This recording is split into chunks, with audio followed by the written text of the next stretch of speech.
The bye weeks they're really good. And sometimes you can overanalyze, and I make sure that we did not do that. So we definitely looked at the things that we've been doing well and things that we need to improve on. And just trying to make sure that we're getting our players in the right position to finish games. That's kind of where we are. 2-minute was a situation we talked about that we want to make sure that we're good on that. And then third and extra long, for whatever reason, we have not gotten off the field at the correct percentage that you should. We've gotten off the field, but not enough on that percent, on that down and distance. Tackling, at times we've missed tackles. Why? And I think we've done a good job of correcting those things. But I think we just got to continue trying to get better Eagles every single day as a staff and as a unit. Did you see anything specific that went wrong on that last drive by Marshall? Yes, it was 2 technical errors by some defensive backs, and that's the one thing about defensive backs, you really can't make a mistake. And you really can't, because your mistakes show up on the scoreboard. And not particularly that last play. There was a 3rd and 6 on the minus inside the 10. We did the wrong technique in coverage. And the next play, we got the wrong technique in coverage again. Now the ball's crossed the 50. Now the pressure's on us. So that's kind of what happened. But those are things that continue. All week. I'm going on my walks, and I'm thinking like one more call I should have made, one more call. But I can't do that to myself. You know what I mean? I can't do that. I can't. We all can come in and play Sunday morning, quarterback, Tuesday. Like I was like on a Tuesday morning walk, and I was thinking about one more call I should have made. I can't do myself like that. We just got to continue to move on and get better each week. Coach, you talked about LeMay, the right? Mm-hmm. Said he's one of the best in the conference. What have you seen on film from him? LeMay it's his size, number one. That's the thing that, he's like 218 at 5'9", really 220 plus. He's a really, it's hard. Those guys are hard to tackle.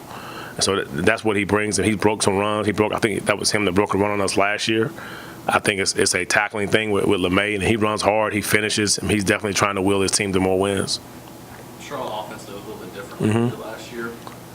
Yes, they have a new offensive coordinator, Coach Montgomery, who's an NC State alum, so I've kind of known Coach Montgomery my first time coaching against him. So they're definitely doing some things different than they did last year. It's a different offense. I don't see the same things.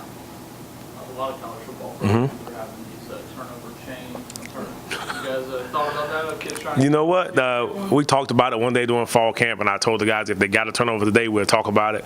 It was actually our idea to do the turnover bag that Florida State's doing, but we were going to do it different. And somehow, we just focused on some other things as far as trying to beat Wisconsin.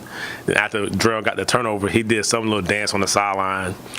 And so I was like, well, guys, this has to be our turnover dance. So we have a turnover dance that we haven't really done, but, what our guys, they really locked in on trying to just, those things can backfire on you, too, because all of a sudden that turnover bag doesn't come out, and then that's more of a conversation you guys got to ask us. So we didn't really deal with it, but we're just trying to keep getting turnovers. That helps. Yep. So. DeAndre and Messiah have both been pretty big deals as far as disruption and forcing turnovers. What have you seen from them as veteran leaders, and what do you expect from the rest of the year?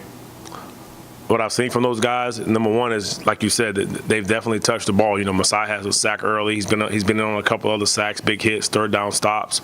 Dre Ferris, playing corner, you're going to win some and lose some. And for him to get that interception, I think at home at the time we needed it as a team was big for his momentum and for his confidence, the boost of the team. What I want to see from both of those guys is to keep the team on the right track mentally. The defense, not only just the defense, but the entire team. Those guys have those type of qualities where they can keep us on track mentally, regardless of what happens, one play at a time, one game at a time, and just continue to just chip away at this thing and see what happens. Clayton, I can just tell, here we are about the halfway point of the season. Yep. Just the tone you talk about your guys, you expect a lot of them, but you sure as hell like them a lot. Yes. And I'm talking about collectively. What really puts a bounce in your step about this group that you really enjoy coaching? That's a really good point, because I've actually talked about that to other people outside the football world, saying that I don't know what it is about these kids here at Western Kentucky. They love football.